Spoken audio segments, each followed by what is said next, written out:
आज हम एक यात्री कोच में खड़े हैं जो कि एक स्लीपर कोच है जिसमें सर्वप्रथम देखते हैं कि लाइटिंग, फैन और मोबाइल चार्जिंग सुविधा हेतु एक रोटरी स्विच बोर्ड बॉक्स लगा हुआ है, जिसको हम खोलकर देखते हैं कि इसमें लाइटिंग, फैन और मोबाइल चार्जिंग के लिए एक यह रोटरी स्विच और एचआरसी फ्यूज लगे हुए हैं, जिसमें अंडर गियर से पॉजिटिव यहां पर आता है और नेगेटिव यहां पर आता है। जिसमें लाइटिंग का यह L1 सर्किट है, लाइटिंग का यह L2 सर्किट है। यह फैन का रोटरी स्विच है और यह एसपीएम का रोटरी स्विच है। एसपीएम के द्वारा इमरजेंसी सप्लाई ईएफटी से होते हुए दूसरे कोच को दी या ली जा सकती है। यह नेगेटिव फ्यूज है जो कि पूरे कोच के लिए कॉमन है। यह एक इमरजेंसी लाइट का नेगेटिव फ्यूज है। यह इमरजेंसी लाइट का पॉजिटिव फ्यूज है। इसमें पॉजिटिव के सभी एचआरसी फ्यूज 16 एम्पियर के लगे हुए हैं। अब हम देखते हैं कि कोच की सप्लाई ऑन और ऑफ कैसे करते हैं। अभी कोच की सप्लाई ऑन है।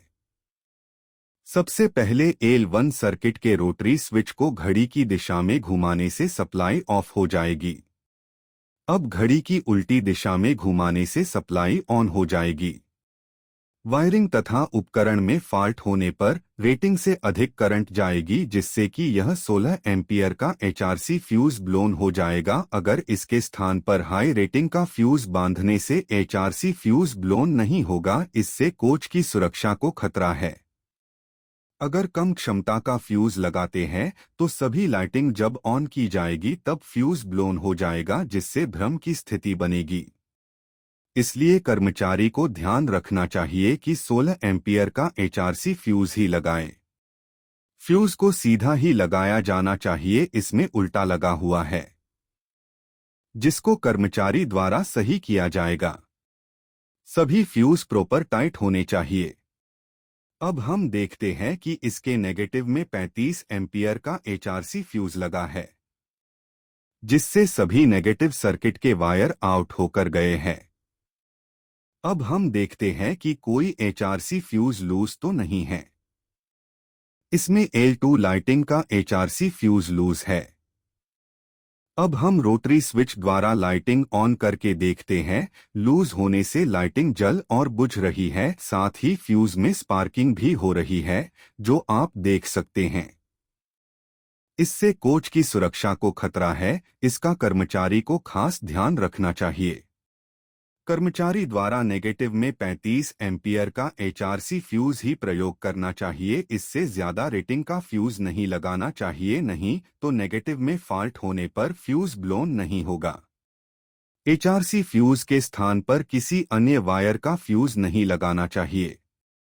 इसके पश्चात इमरजेंसी लाइट यूनिट के नेगेटिव में 6 एम्पियर का एचआरसी फ्यूज का प्रयोग ही करना चाहिए और पॉजिटिव में भी 6 एम्पियर का एचआरसी फ्यूज का प्रयोग ही करना चाहिए।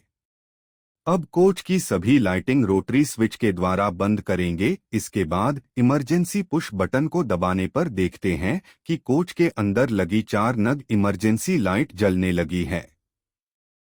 इसका प्रयोग बैटरी से सप्लाई नहीं होने या दुर्घटना के समय में स्वतः जलने लगेगी, जिससे कोच में उजाला हो जाएगा। अब हम देखते हैं फ्यूज डिस्ट्रीब्यूशन बॉक्स, जो कि हर केबिन में लगे होते हैं। एक यह पॉजिटिव का है, दूसरा नेगेटिव का उस तरफ है।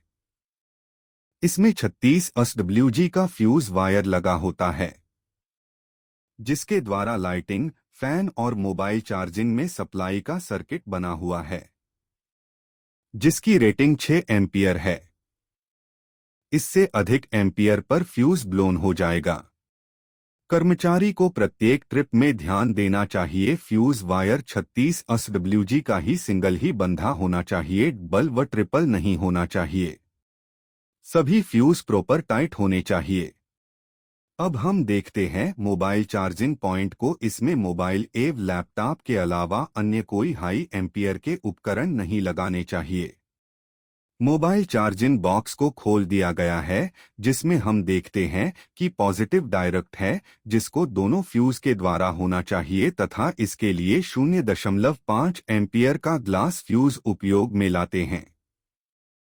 सभी फ्यूज टाइट अवस्था में होने चाहिए तथा सभी कर्मचारी को यह अनुरक्षण के दौरान सुनिश्चित करना चाहिए जिससे कि निर्बाध तथा सुरक्षित विद्युत सप्लाई का संचालन किया जा सके।